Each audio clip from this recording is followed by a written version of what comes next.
I moved quietly through the kitchen as the door clicked shut behind me. It was one of those rare weekends when the house felt empty. My parents away visiting relatives, and my stepbrother, as usual, claiming a backlog of work kept him home. But today felt different. A heavy stillness hung in the air, amplifying even the faintest sounds to an almost unbearable level. I busied myself with lunch prep, trying to ignore the odd sensation tightening in my chest. Lately, it had grown more pronounced, a reminder of the unspoken tension that had lingered between us since our parents married a few years ago. We were never close, but now the distance felt deliberate, almost intentional. I had just finished chopping vegetables when I heard his footsteps descending the stairs. He appeared in the doorway, leaning casually against the frame, his expression distant, as if lost in thought. "Hey Chloe," he said, his voice casual but edged with something sharper. I couldn't quite place it. "Pasta?" I asked, keeping my tone light as I stirred the pot on the stove. "Sure," he replied simply. But instead of retreating upstairs as he usually did, he lingered, his gaze fixed on me in a way that made my skin prickle. A chill ran down my spine as I shifted under his scrutiny, feeling increasingly uneasy. "Is something wrong?" I finally asked, turning to face him directly. His smirk was familiar, one I'd noticed before but never questioned. His eyes held a weight that didn't match his smile. "You seem anxious," he said. "I'm fine," I lied, focusing on plating the food. My hands trembled slightly as I worked, though I couldn't say why. He stepped closer then, closing the distance between us until the crisp scent of his cologne filled the small kitchen. "It's just the two of us today," he said softly, his voice low. "No one to interrupt." My pulse quickened, a strange warmth spreading through me. "I noticed," I replied evenly, though the tension in the air was hard to ignore. I turned off the burner and began arranging the plates, but my hands betrayed me with their unsteadiness. As I reached for a plate, his hand brushed against my arm, just a fleeting touch, but it sent an unexpected jolt through me. I froze, my breath catching. "What's gotten into you?" I asked, trying to keep my voice steady. He chuckled, a sound meant to ease the tension but somehow making it worse. Instead of stepping back, he leaned in closer. "I've been thinking about you a lot lately," he murmured, his words hanging between us like a spark waiting to ignite. I swallowed hard, my voice trembling slightly. "Shouldn't you?" His gaze intensified, and for a moment, I couldn't guess what he might do next. "It's just us," he said smoothly, a sly smile playing on his lips. "What's wrong with talking?" But the look in his eyes suggested he wanted more than conversation. Feeling the need for space, I took a step back. The kitchen suddenly felt too small, too confined with him so close. His tone was light-hearted, but beneath it simmered something darker, something that made me feel like I was teetering on the edge of something dangerous. "Right," I said, forcing a laugh that sounded shaky even to my own ears. "What exactly do you want to talk about?" A flicker of something crossed his face, something I couldn't quite read, but instead of answering, he closed the distance between us again. The air around us felt charged, electric. "Come on, Chloe," he said gently but firmly, "you know what I mean." I looked away, grabbing the plates I'd prepared and moving toward the living room. "I'll take these out," I muttered, trying to sound casual without looking back. He followed close behind, settling onto the couch as I set the plates on the coffee table. His gaze never left me. There was an expectant quality to it that made my stomach twist. I sat at the far end of the couch, putting as much space between us as possible. The TV hummed quietly in the background, but neither of us paid it any attention. The silence stretched between us, broken only by the ticking of the wall clock, each second dragging longer than the last. Finally he spoke again, his voice low and hesitant.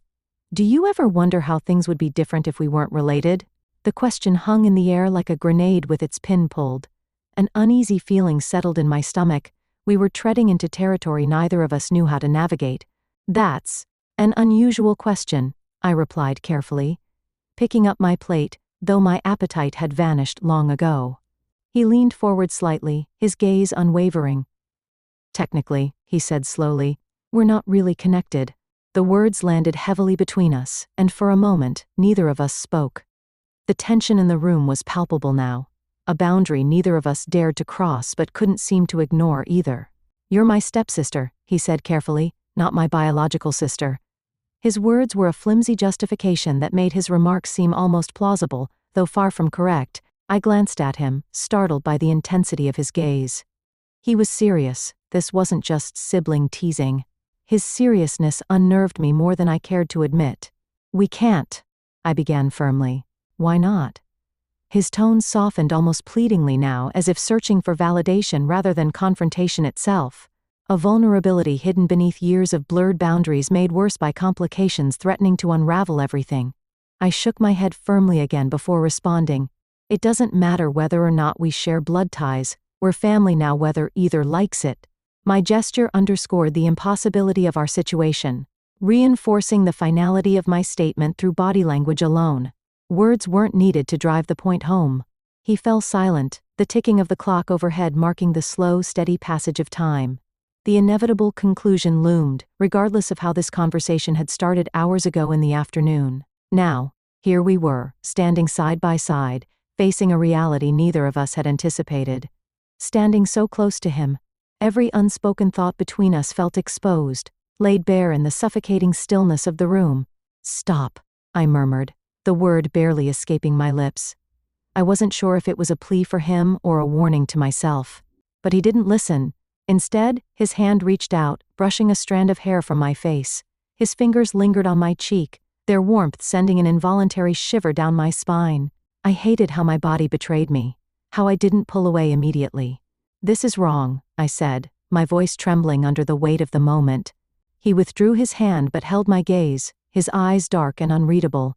For a moment, neither of us moved. The air between us crackled with tension, thick and unyielding. "I'm sorry," he said after a long pause, running a hand through his hair in frustration. I don't know what came over me. The room felt stifling now, the silence stretching like a taut wire. My pulse began to steady, but my mind raced uncontrollably. Part of me was relieved he had stepped back. Another part, one I refused to acknowledge, ached with an odd sense of loss.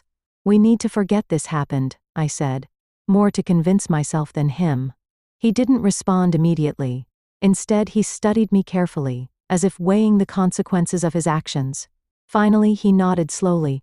"You might be right," he said, though his tone suggested he didn't fully believe it. We both knew neither of us would forget this moment anytime soon.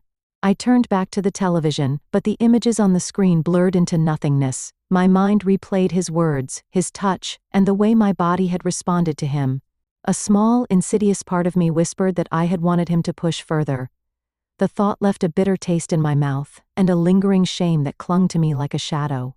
We had crossed an invisible line, one that couldn't be uncrossed.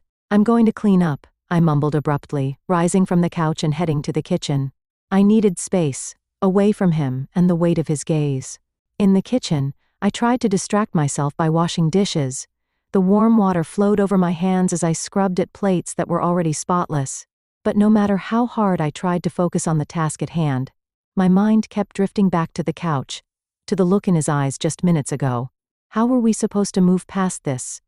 Could things ever go back to normal when nothing felt normal anymore? As I stood there lost in thought, soft footsteps approached. My heart raced before he even spoke. "Chloe," he said hesitantly from the doorway. "We need to talk about this." I shook my head without turning around. "No, that's a terrible idea." Behind me, he sighed heavily, his frustration evident in the sound. "We can't just ignore this or pretend it didn't happen."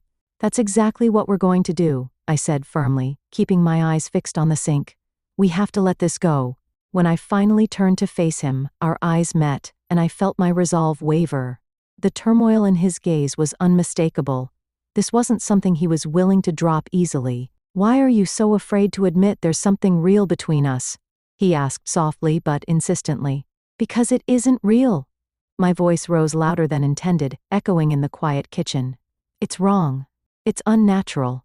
We're family," he said quietly but firmly. "Or, we're supposed to be." He scoffed and shook his head. "We're not truly family, Chloe. We didn't grow up together. Our connection was minimal until a few years ago. Nothing before that changes what we are now." My voice quavered as I replied, "We live together. Our parents are married and we're expected to be siblings." His eyes lingered on mine for what felt like an eternity. The tension between us was palpable, pressing against my skin like a heavy weight. I could sense the internal conflict raging within him, a mirror of my own struggle. This wasn't just about us. It was about the chaos that could erupt if we dared to tread this forbidden path. "I see," he finally said, his voice softening to little more than a whisper. I can't deny my feelings for you anymore." His words hung in the air like a storm cloud ready to burst, and I felt a tightening pressure in my chest. Acknowledging this unspoken thing between us was like opening a door that could never be closed again. "We can't do this," I said, my voice barely audible as my fingers gripped the countertop. "It will ruin everything." He paused, and I saw the disappointment in his eyes, a sorrow so deep it startled me. "I don't want to hurt anyone," he said quietly. "I didn't expect to feel this way." A lump formed in my throat as I fought back the emotions threatening to overwhelm me.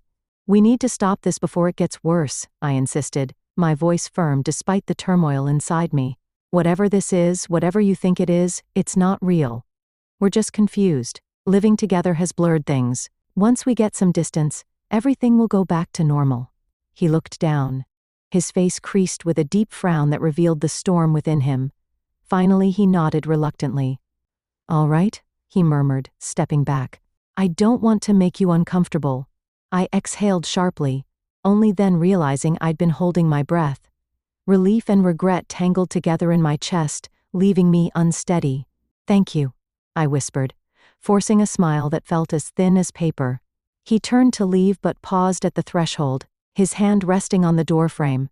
"Chloe," he said softly, his voice carrying a weight I couldn't ignore, "I didn't mean to complicate things." "It's okay," I replied, though the words tasted like ash. "Let's just move past it." He lingered for a moment, his gaze searching mine, before finally walking away. The kitchen felt colder without him, my thoughts churning like a storm I couldn't calm.